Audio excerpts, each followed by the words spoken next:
Thingkho Le Malcha, by KSO Media and Documentation Cell, issue number 61, Saturday, 11 November, 2023. Headlines: KOTU's 48-hour total shutdown against selective injustice and selective enforcement of law cripples normal life in Manipur's Konggue.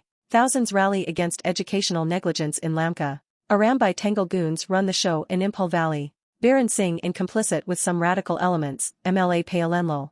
Central Security Forces arrest 23 Myanmar-based Meitei militants in Chandel. Petition filed for dismissing 5 JDU MLAs. Debunking prefabricated lies peddled up by Meitei Minister Sasindro. There is no movement towards peace in Manipur. Politically, Biren has lost credibility. Act now. Dig deeper into your soul. Let's march ahead with renewed vigor. Thingkho Le Malcha. Relief Center Update. LM Academy Relief Center. Mata, Lamka. Managed by Young Vifei Association, YVA, General Headquarters. Total inmates registered, 224. Male, 105. Female, 119. Kuki Victims Update AS on November 10, 2023. Deaths, 150. Villages burnt, 200 plus. Houses burnt, 7,000 plus. Churches and synagogues burnt, 360. Displaced persons, 41,425. KOTU's 48-hour total shutdown against selective injustice and selective enforcement of law cripples normal life in Manipur's Konggue. The Committee on Tribal Unity, KOTU, Sadar Hills Kangpokpi's 48-hour total shutdown, which began this morning at 6 a.m. hit normal life hard in Manipur's Kangpokpi district with all normal activities coming to a standstill. The KOTU's total shutdown will be enforced till 6 a.m. of November 13.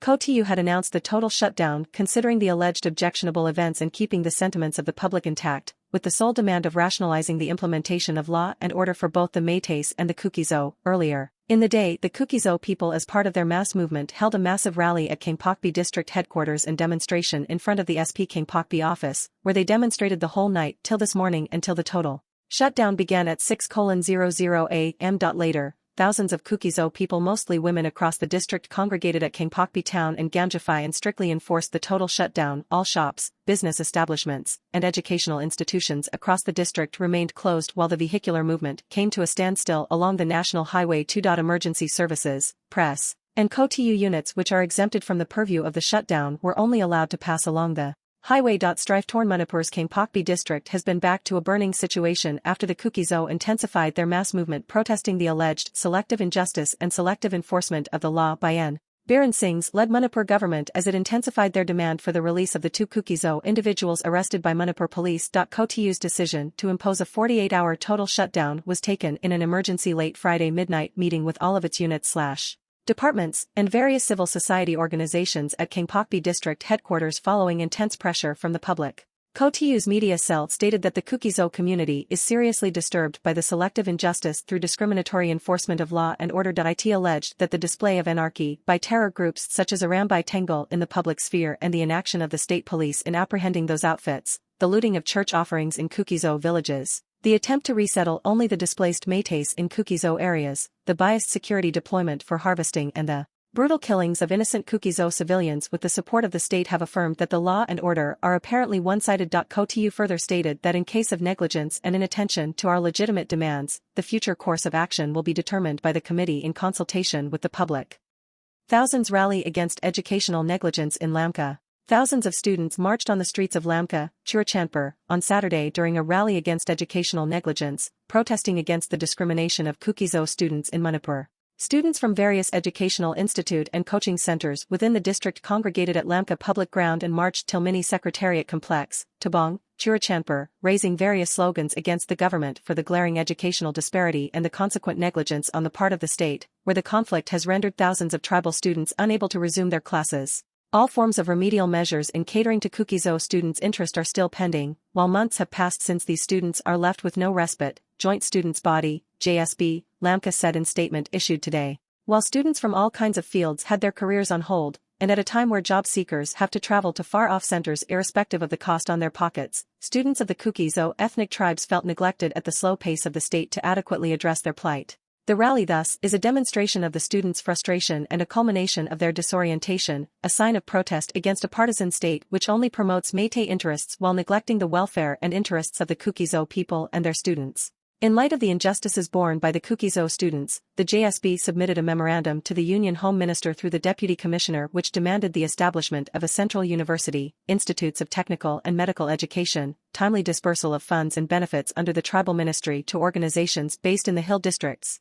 The demand also included expediting the completion of Churachandpur Medical College, CMC, being undertaken at Mata village and in the meantime, to streamline classes at the temporary center at headquarter Vang and immediate resumption of online examinations conducted by SSC/Banks IBPS/UGNET/NETJEE/Agnavirs/NTA etc. at CDS Infotech Lamka, Churachandpur. While we continue to support the efforts and demands of our leaders for a political solution, we resolve to continue our fight for justice, the other name for which is total separation from Manipur, JSB reiterated in their memorandum addressed to the Union Home Minister.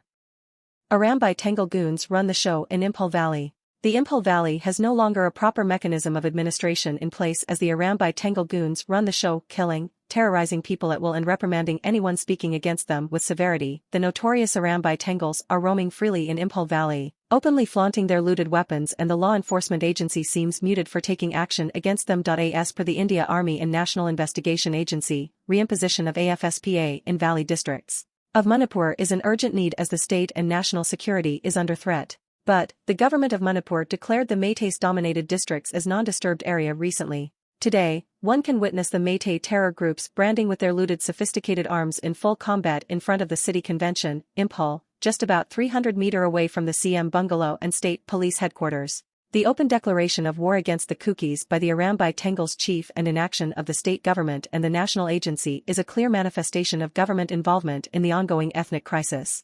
This terror group is an unofficial armed militia of the state top leadership including Lizemba Sanajaba, Rajya Sabha MP and Meitei's titular king. As such, they are given free hand without any intimidation by the security agencies.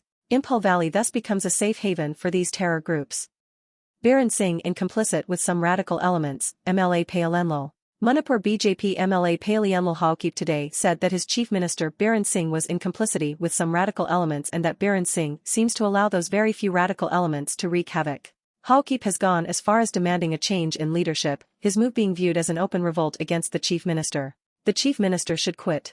If he does not, every legislator in his party has the moral responsibility to speak up against such kind of leadership that facilitates such human tragedy on the state, he told Northeast Live. Asked if his stand did not amount to a revolt against the party, he responded by saying that the party did not have its manifesto that a radical section of society be nurtured and let it cause this kind of havoc in the state. He clarified that his was not a stand against the party but the chief minister. Central Security Forces arrest 23 Myanmar-based Meitei militants in Chandel.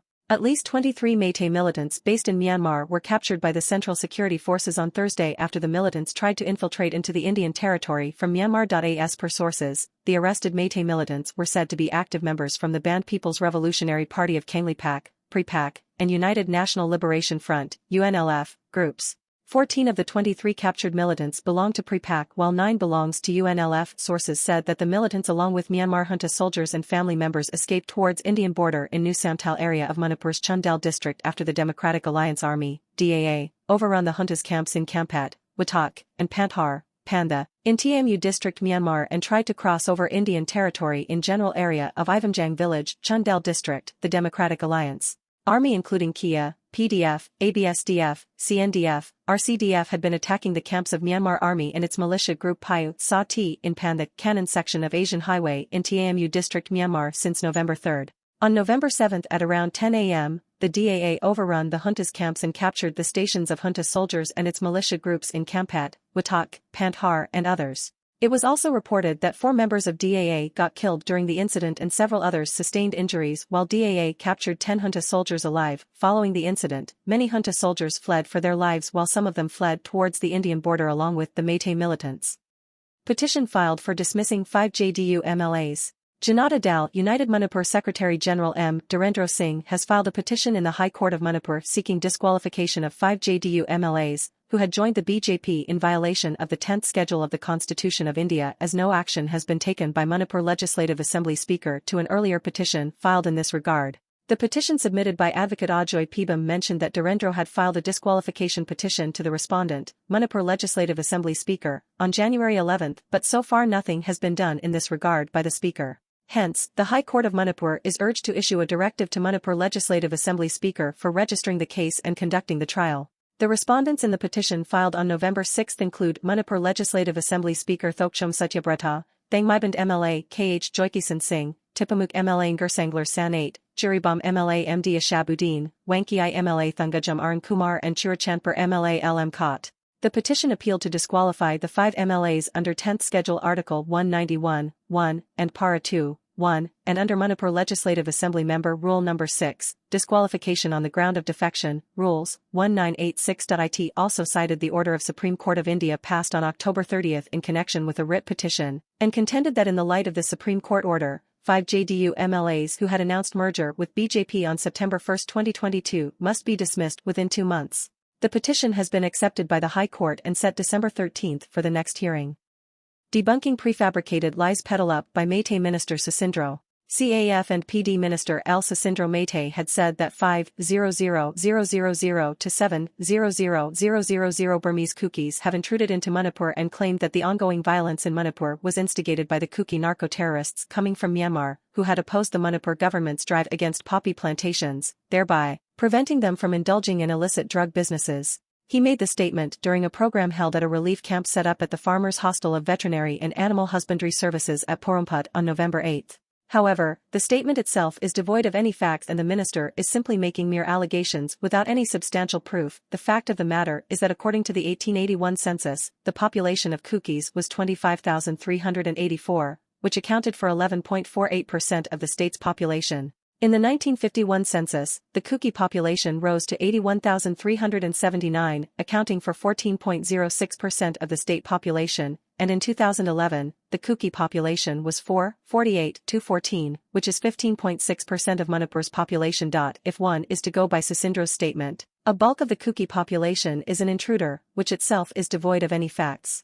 As per the Hindu News report dated July 25, 2023, after a military coup in Myanmar in February 2021, there was an influx of refugees. Over 40,000 refugees took shelter in Mizoram and around 2,000 are said to have entered Manipur. The refugees belong to the Kuki-Chinzo ethnic groups who are closely related to the communities living in Mizoram and Manipur Hill areas. Around 200 migrants, mostly Nagas from Myanmar, also entered Nagaland, solidifying his sheer hatred towards the Kukis like his mentor N. Biren. Sasindro also stated that majority of the people living in the valley districts are unarmed and civilians, but the reality is otherwise in Kuki-dominated districts, said the minister, and claimed that almost all the Kuki families in hill districts possess guns either in the name of suspension of operation, SU, agreement or for hunting purposes. However, the ground reality speaks otherwise. As per reports, gun licenses were issued with high records in valley districts under Biren Singh government than hill areas. Imphal Valley is now flooded with arms and ammunitions looted from government armories. This is evident from many videos of Arambai Tengal goons flaunting their sophisticated weapons in a full combat dress surfacing online in various media platforms. The minister said that he saw widespread poppy plantations in Kuki-dominated areas. The fact is that poppy cultivation is widespread in hill areas irrespective of communities. It is good that recently, poppy fields were destroyed in Tora Champhung Hill Ranges in Ukhrul, a Naga-dominated district. Meanwhile, the minister said that the Meiteis who have been living at Chirachandpur didn't possess any land pattas, and the same is very unfortunate. I shed tears when I realized that Meiteis at Chirachandpur have been living there so miserably, he said. However, the displaced Meiteis who are staying in Imphal from Chirachandpur rebuked the minister for his little knowledge on the matter. The statement made by Sasindro also indicated his solidified position as a Meitei minister and not a minister for the whole community of Manipur. The baseless assertions made by Sasindro without any substantial proof only exposed Biren government's proxy war to annihilate one particular community. Sasindro is one among the core members who supported and radicalized the Arambai Tengal. There is no movement towards peace in Manipur. Politically, Biren has lost credibility. Lieutenant General Shokin Chauhan, retired. Former Director General of Assam Rifles. There are long histories of problems between the tribes in Manipur. They don't trust each other and are extremely wary. Usually, political changes are brought about by the youth, but presently Meitei and Kuki youth are at war with each other, says retired Lieutenant General Shokin Chauhan, RETD, former Director General of the Assam Rifles, the country's oldest and largest paramilitary force. General Chauhan, a third-generation army officer, was chairman of the ceasefire monitoring group to ensure peace in the northeast. The officer has served for nearly 15 years in the northeast over 5 different tenures. He has vast experience in conducting counter-terrorist operations both in Kashmir and the northeast, and served as the DG of the Assam Rifles for 16 months. Assam Rifles probably has the most difficult task among all central armed police forces and has discharged its duties excellently. It is the only organization keeping the peace and has prevented mass-scale genocide on both sides, says the distinguished military officer in the first part of a Zoom interview with Rediff.com's Archana Masi. As an officer who has served long and important tenures in the Northeast, what are the historical reasons behind the intertribal clashes that have continued for 6 months in Manipur? We need to know the background of Manipur to understand the present situation. In the late 1700s, Manipur was occupied by the Burmese Empire and the King of Manipur sought the help of the British. The British and the Burmese fought 3 Anglo-Burma wars, and by 1868 Burma became a part of the British Empire. After the British occupation, Manipur became a British protectorate, resulting in many tribes migrating from northern and upper Burma towards Manipur for better prospects, land and water.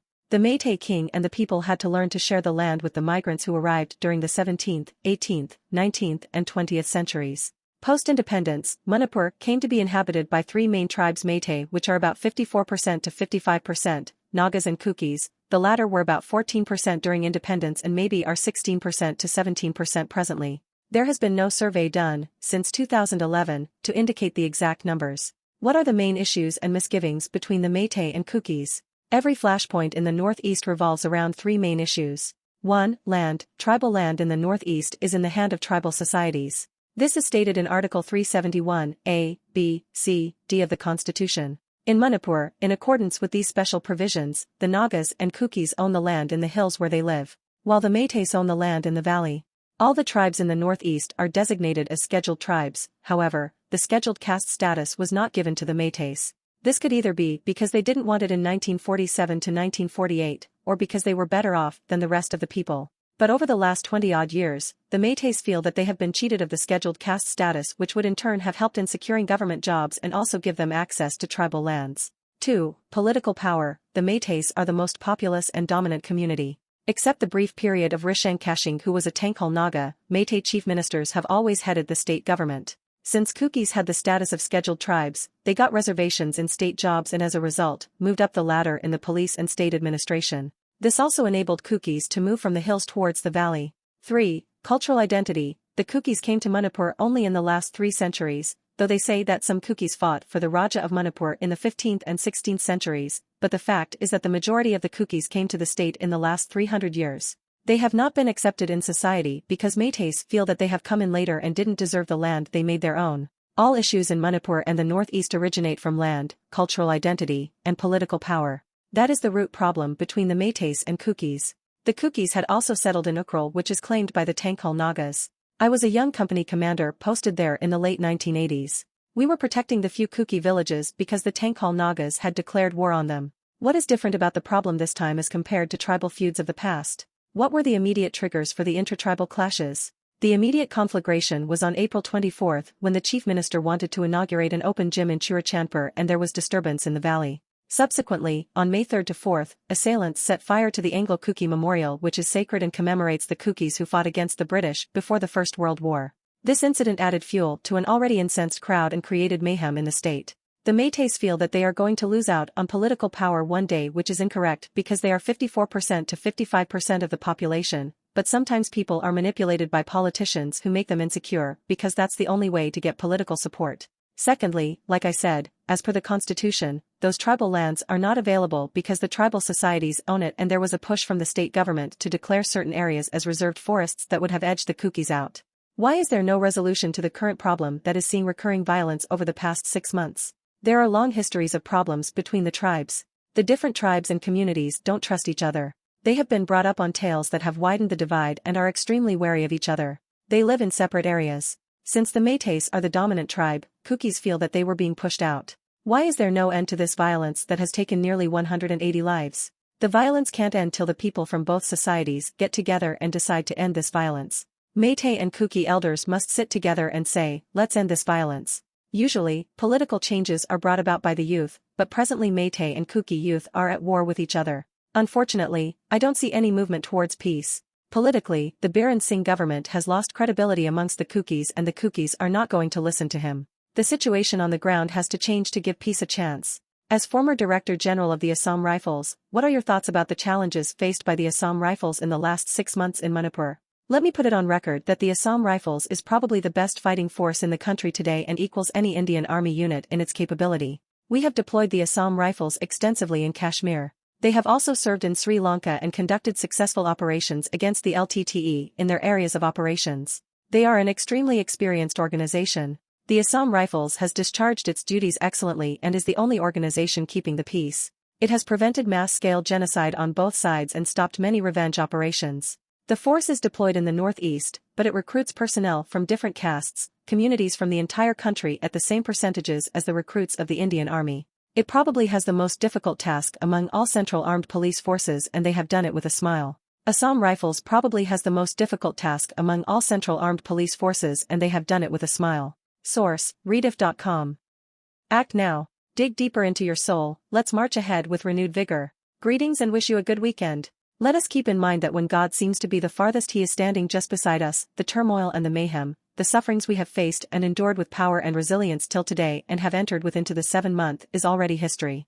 All that we do, the little bits we contribute, the little encouragement we offer, the handful of rice one contributes are blessed and miracles are unveiled each day amongst us. In the midst of all this, there are many of us who maybe out of concern or out of the bitterness of their bitter hearts continue to instill fear, start rumors, argue and plant seeds that can cause pain, even anger that add to the colossal strain and burden we all carry. Now and just now, presently it's time to try our singular best to try to be a productive member of a family in our society. Let us each try to contribute ideas, encourage one another and be one who lays a stone or a brick for the foundation of the goals we set for ourselves. Let us not find fault but offer solutions, let the leaders amongst man all step in and offer their expertise, offer their time, share what they have. For what good is a man if he has the world but loses his soul, says the good book. Today is the time each of us dig deep into our pockets and share and do what we can to better our community, our society. We are proud of having had the word or even coined the word that supposedly defines us as Zoswan, which is Tumgaina. Let us increase, enlarge, expand and grow the Tumgaina into something even bigger and better.